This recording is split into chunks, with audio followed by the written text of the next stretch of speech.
Welcome to Sideline Sanity with Michele Tafoya, sponsored by Legacy Precious Metals. There's never been a better time to invest in precious metals. Visit legacypminvestments.com. That's legacypminvestments.com. It may make you less anxious. Are you anxious about anything? Stay tuned. For nearly 3 decades, she's reported the action from the sidelines. She started very young. She's covered the NBA, NFL, Olympics, and the college football and basketball national championships. And now, during these insane times in our world, Michele Tafoya thinks we need a serious dose of sanity. This is Sideline Sanity with your host, one of the sanest people on planet Earth, Michele Tafoya.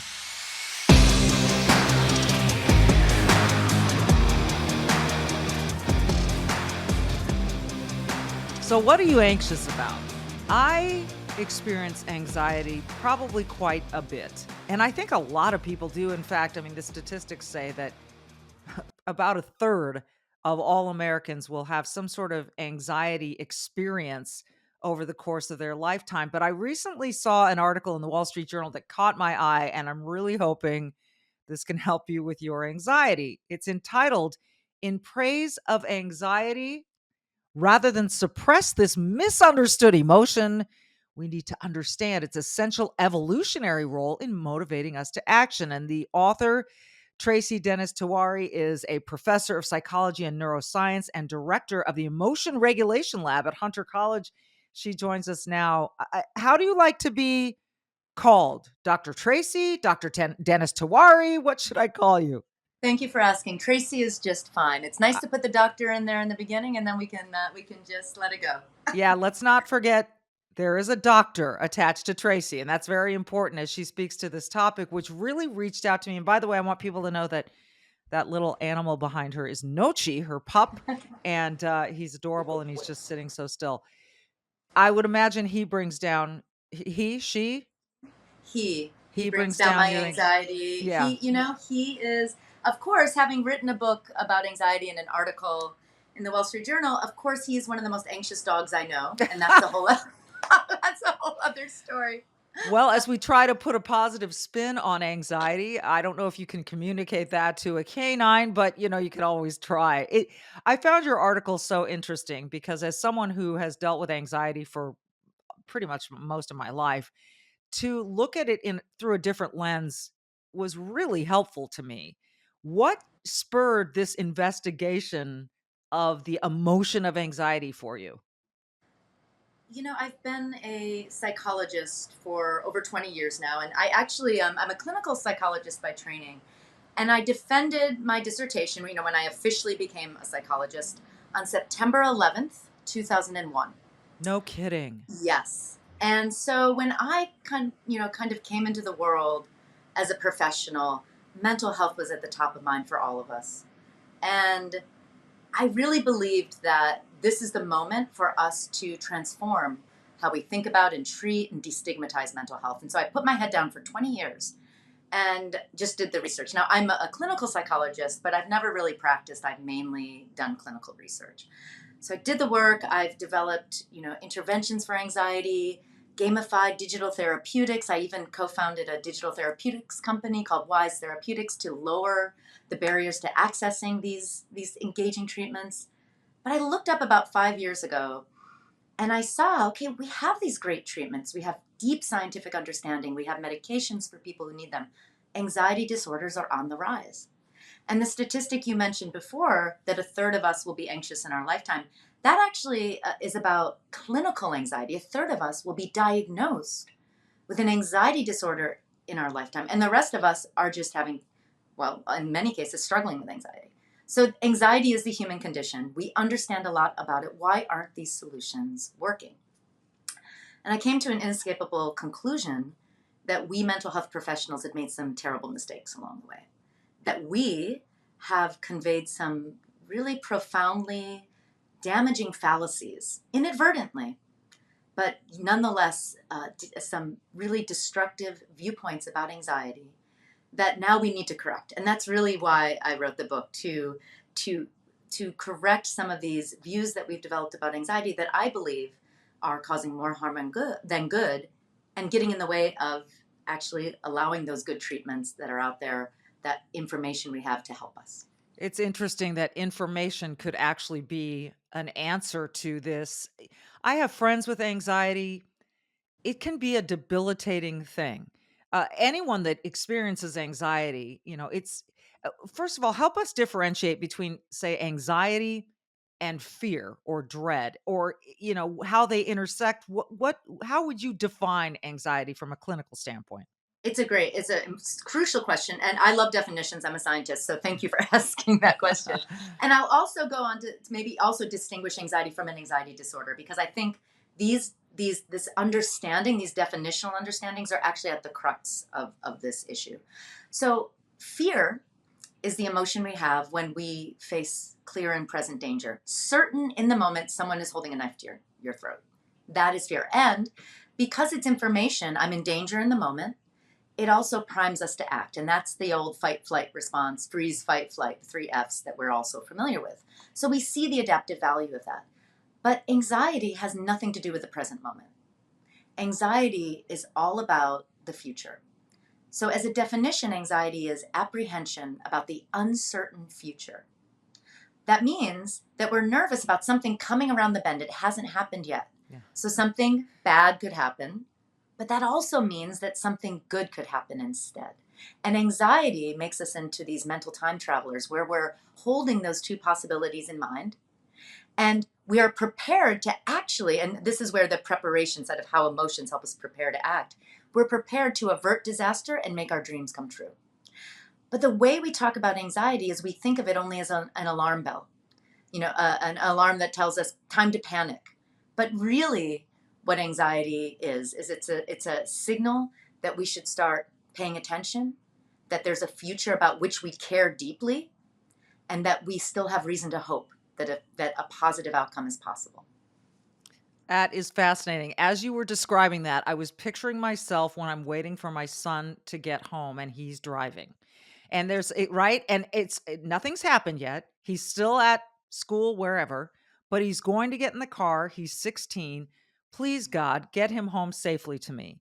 And of course, I'm anxious that, oh, what if there's a car accident? What if it's not his fault? What if and that yet there's the hopeful outcome, which would be he walks in the door and everything's fine. Is that a fair example? That's a perfect example, because it also teaches us something fundamental about anxiety, that you're only anxious when you're still holding on to that hope.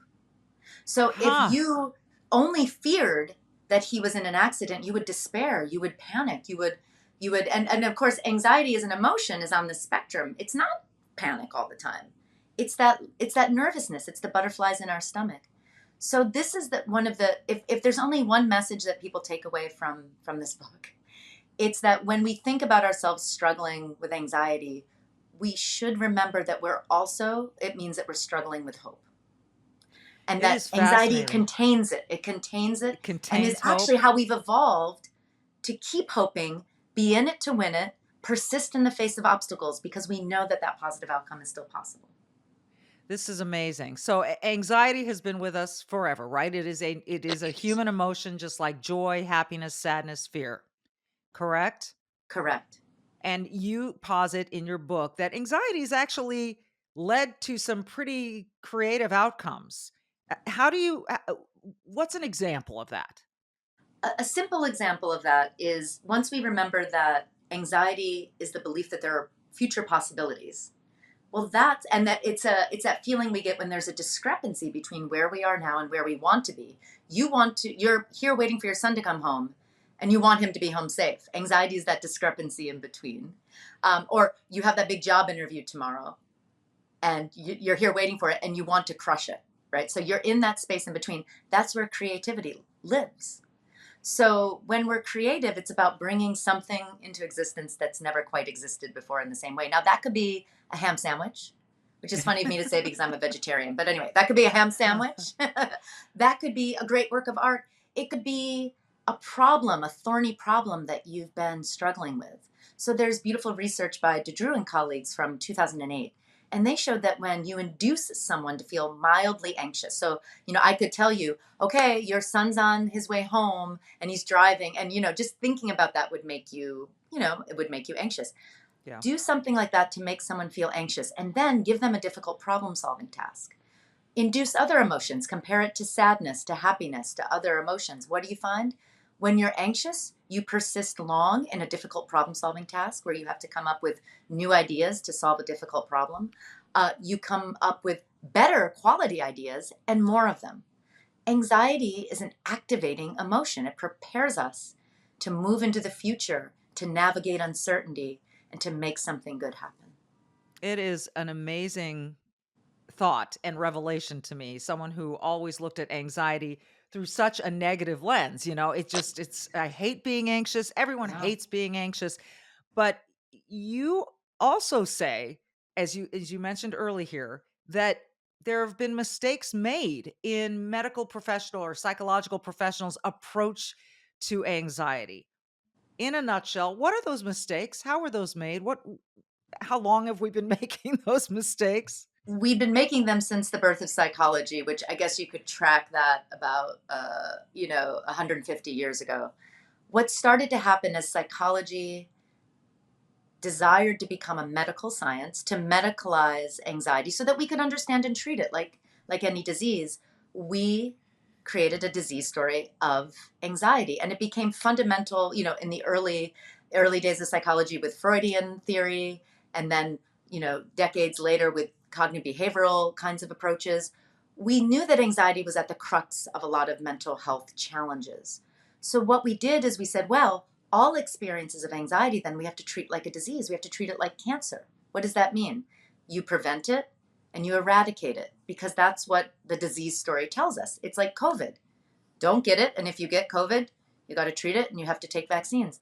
But when we do that with our emotions, some very unhelpful things start to happen. First, we start to avoid and suppress those feelings, and we take them as automatically a sign of danger.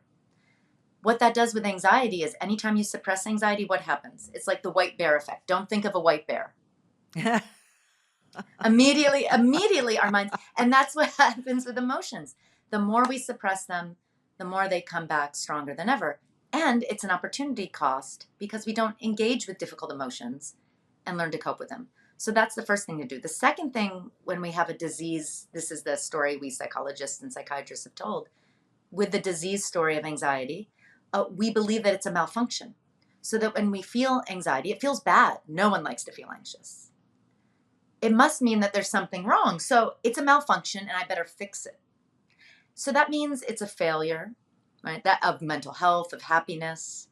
That means that we have to really do something about it immediately. And what it stops us from doing is really leaning into those things that we were talking about in the beginning, that, well, wait a second, anxiety is information. It's powerful information about the future you hope about what you care about in the world.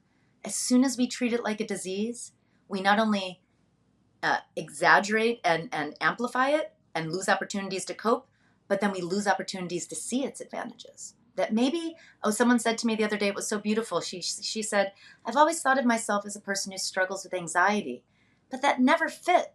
And I realized that's because I'm actually a person who struggles with hope.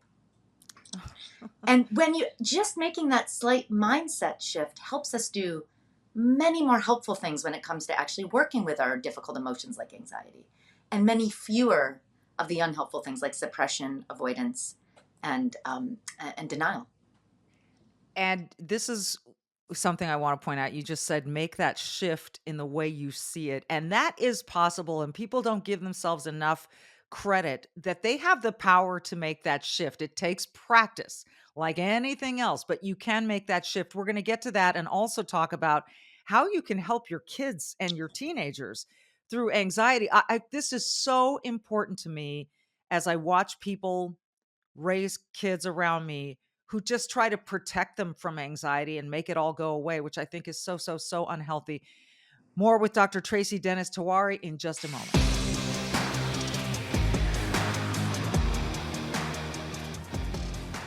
You know, folks, since November of last year, the stock market has plummeted, but gold has been on the rise. Gas prices are insane. I couldn't believe it when I filled my tank the other day. It was close to $100. Yikes. The stock market is extremely volatile. Inflation is even worse than it was a year ago. And now we've got this war between Russia and Ukraine. And hopefully that doesn't spread any further than that. The markets do not like instability. But the good news is you have options. Gold prices are rising as investors turn to gold for protection. Gold provides a hedge against inflation and protects against the weakening dollar. Legacy Precious Metals is the only company that I trust when investing in silver and gold. You need an investment that will protect your wealth and retirement. Call Legacy Precious Metals today. Be proactive while there is still time, because remember 2008? Those who invested in gold saw huge gains while others simply lost their retirements. Legacy Precious Metals can advise you on all of your options for investing in gold and silver. And you can speak to an IRA expert at Legacy Precious Metals at 866-528-1903. That's 866-528-1903, or download their free investor's guide at legacypminvestments.com, legacypminvestments.com.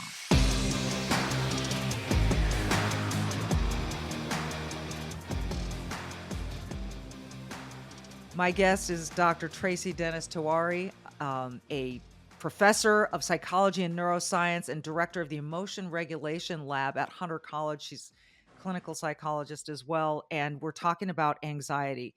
And as I read your piece in the Wall Street Journal in praise of anxiety, I mean, the headline just grabbed me because I thought, wait, we're going to praise anxiety? There's something good about anxiety? I'm in. Tell me all about it. But I got to the part in the latter part of the article about how parents sort of want to remove anxiety from their children's lives, and they want to make everything happy and give them a world that is not realistic in my view. Why is that the wrong approach for a parent? I'm a parent too, and I have all of those same instincts. This comes from, of course, the best place of love and care, and it's so hard to see our kids suffer. I mean, every parent Yes. struggles with this. Yes. So this article in the Wall Street Journal was based on a book I wrote, and the title of the book will tell you even more about why I think this is so important. It's called Future Tense: Why Anxiety is Good for You, Even Though It Feels Bad. And I love that play on words, by the way, future tense. Oh, thank you for catching that. Get it? Get it? Okay, so go ahead.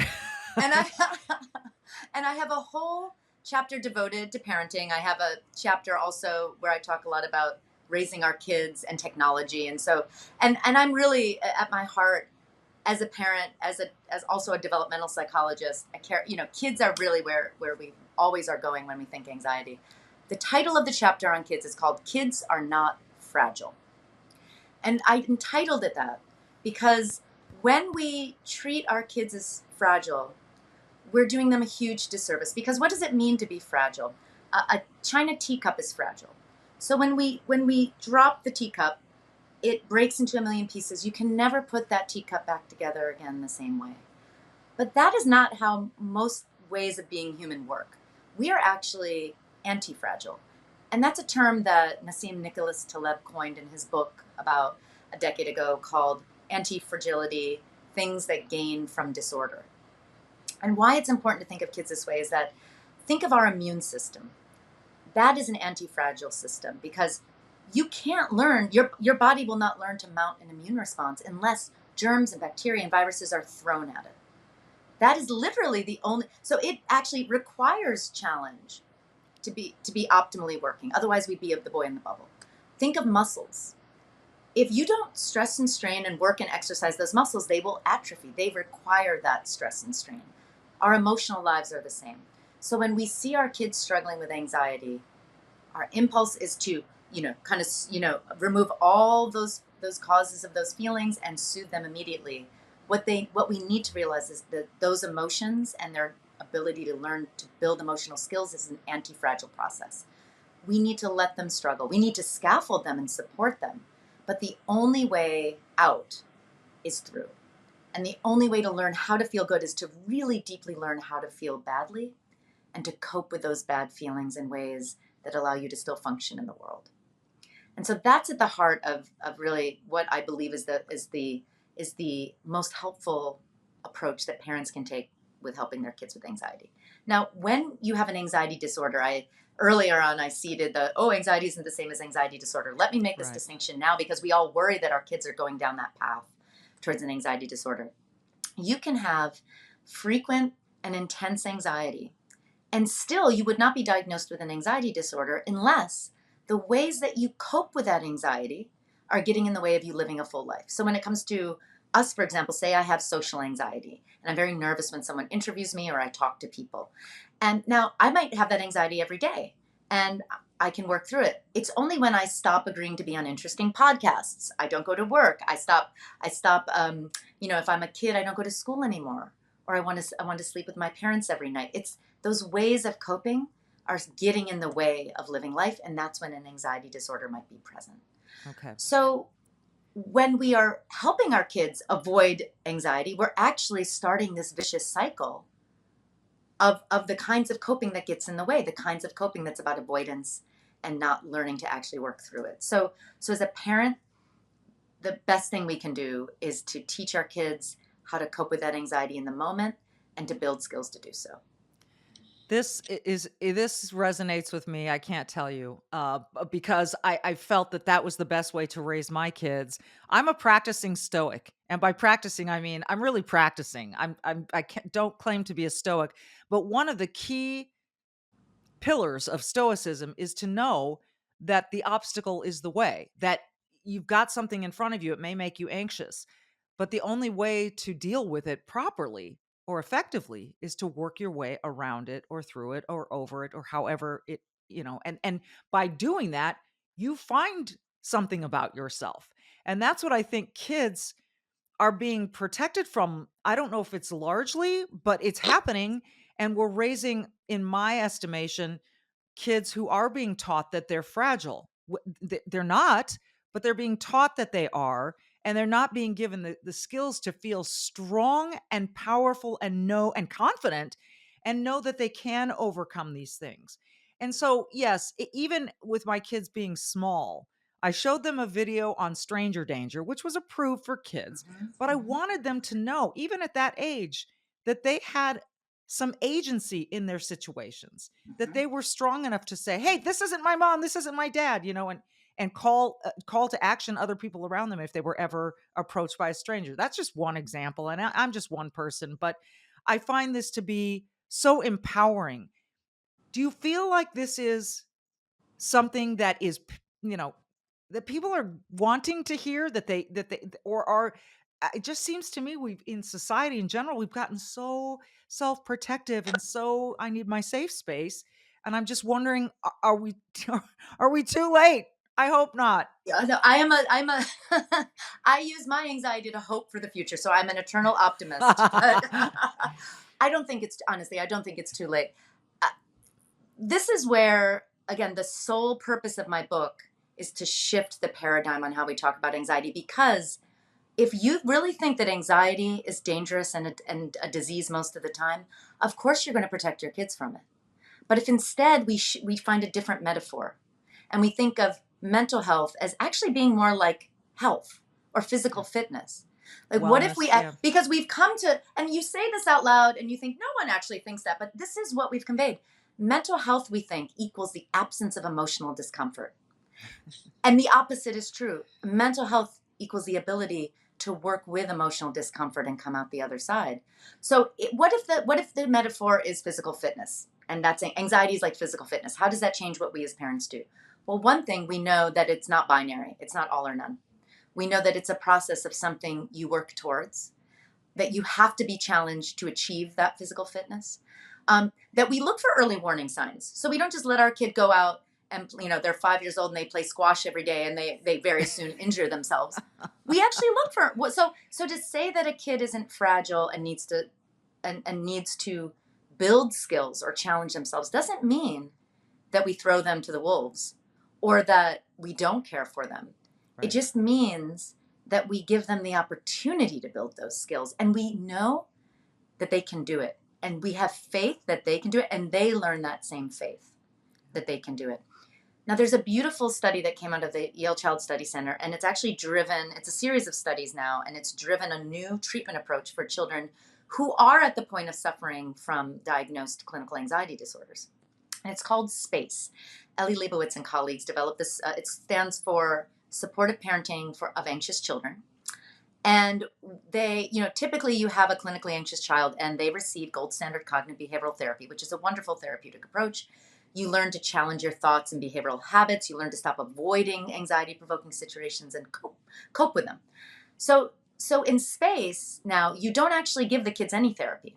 All you do is you teach the parents to stop over accommodating their children's fears. So if your child's socially anxious and they want to sleep every night with you and they don't go to school anymore, you slowly and gradually, over 6 to 8 weeks, help them sleep in their own room, help them get to school. Again, you don't have to throw them in the deep end to do that, but you slowly help them build those skills.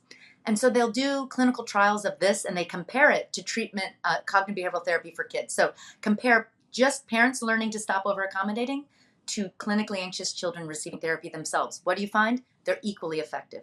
Kids in both groups show equal decreases in clinical anxiety symptoms, even if the children themselves never received direct therapy. Now, that's not to parent blame. I don't want to be in the business of parent blaming because honestly, part of what's happened, I think, as parents is we've ceased to trust ourselves because it's this sort of standard, this toxic standard of perfect parenting. You have to check off every box of the 20 boxes or you're a bad parent. And I don't believe in that at all. I think that really what we need to do is not be so anxious about our children's anxiety that we lose our parental instincts, that we lose faith in ourselves to help guide our kids through these difficult moments. It's so important, and the thing I like about that SPACE approach is that in a way the parents are getting therapy too. Am I wrong?